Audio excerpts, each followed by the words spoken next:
Thank you so much for joining me today. I really appreciate your time. How have you been? I've been good. I've been really good, training hard and ready for October 15th.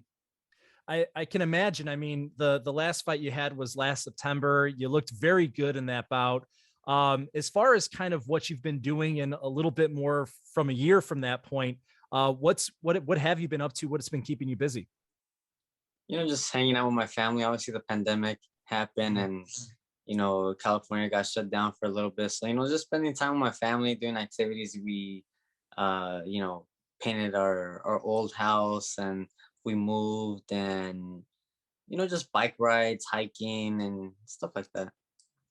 I think I read somewhere that after the Mariaga fight, you were pretty much waiting for Navarrete at that point, that you were kind of expecting him.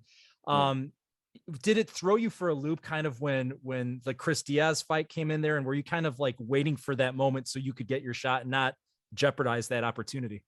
No, yeah. That's basically what happened. Mhm. I was called in as a stepping stone for Mariaga. Uh, the plan was to get Mariaga the title shot against the winner of Villa Navarrete, but I came in there and I ruined those plans and I earned my spot. So I was expecting the fight to happen against Navarrete, but boxing politics, he fought Christopher Diaz and I had to wait it out. I had to basically wait it out. And now I'm here. I'm happy I'm here now and moving forward.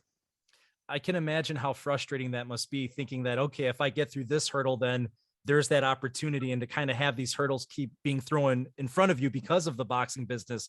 How frustrating is that? And how do you manage that frustration? It was very frustrating because, like, obviously, I was expecting a fight Navarrete, and then he fought Christopher Diaz, and I was trying to get another fight in between, and just politics was told like I couldn't take another fight or else I would be skipped in my ranking, and I basically just had to wait it out. I don't know what their mentality was. Maybe they thought, if I have a long layoff, I'm gonna be rusty. But I think I've proven the fight before, it was in 11 months before my last fight, and I'm always in the gym. I'm always ready. Layoffs don't affect me. I've proven that, and just been staying busy. Staying in the gym, not going all out, just staying active, maintaining my weight, staying sharp, and just spending time with my loved ones. And now I'm here. I can kind of think about how they might say, okay, if we wait him out a little bit and, maybe that ring rust will develop. On the flip side, it could also be, well, what if you have all that time to prepare? You can watch more film, you can kind of Yeah. game plan for it. Did you see it as more of a bonus, actually? Uh, Honestly, I never saw it as a bonus. I was more upset about it because Mhm. I wanted to get back in there. Uh, but at the same time, in the back of my head, I knew the layoff doesn't affect me. Like I said, I'm always in the gym, I'm always working out, sparring and maintaining myself, maintaining my body, maintaining my skills sharp, and that was pretty much it. When you have them kind of, as you said, I mean, I could hear, when you're kind of recalling all the things and all the excuses that were there. Did you feel like it was a stalling tactic to try to avoid you? Not avoid me. There was no way they could avoid me. It was Hmm. just a stalling, just a Hmm. stalling. They were playing, the mind games, the frustration, trying to frustrate me, trying to, they probably believe, like I said, I'll be rusty or something, but Hmm.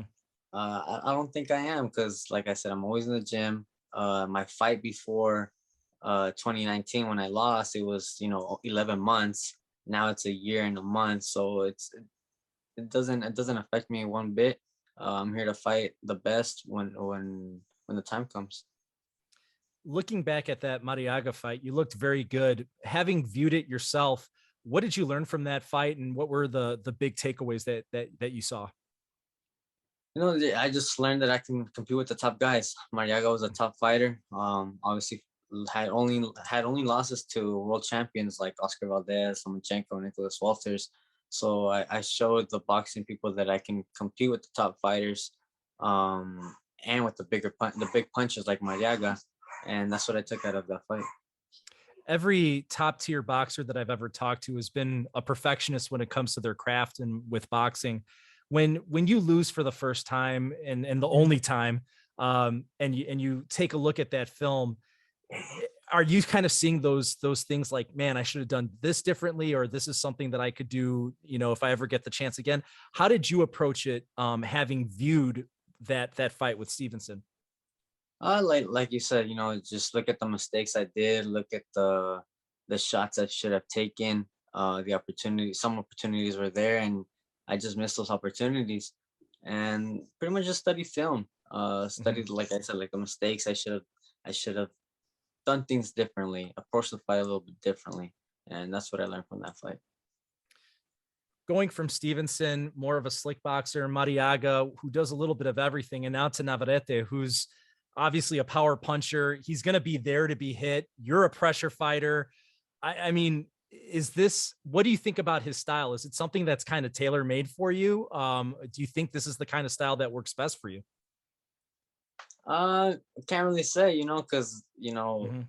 some fighters, they're knockout punchers, and then they get an opponent that they can knock out, and everything goes out the door. So who knows? Like, I might, I see some flaws in Navarrete. Like, I seen him have trouble with, like, when he fought Ruben Villa, but the thing Mhm. is, Ruben didn't have the pop and to keep him off. And then obviously Christopher Diaz was moving a little bit more too, but he got caught up in an exchange in a war with Navarrete, and obviously he was a smaller guy and he got beat to the shots.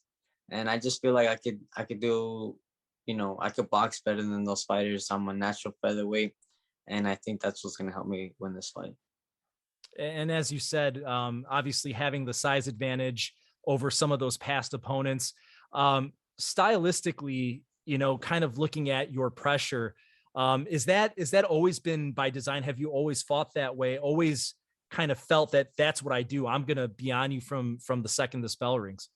No, honestly, I just go in there and I just fight, and I honestly feel like the opponents, they feel they can't hang with that style, or that it's not gonna benefit them, and they just start moving. Mhm. There's times that I've had to move myself because fighters are they come out stronger than what I expect, and the boxing works a little bit more for me, like in the amateur days. But it all depends on the opponent. It all depends on the opponent. But I'm guessing most of the opponents I fought, they rather move against me than stay in there. Obviously, I'm sure you really wanted that title when you fought Stevenson. You get a second crack at it now at that WBO belt. How much does it mean to you, and how hungry does that make you? Like, hey, I got another shot. I'm gonna get it this time.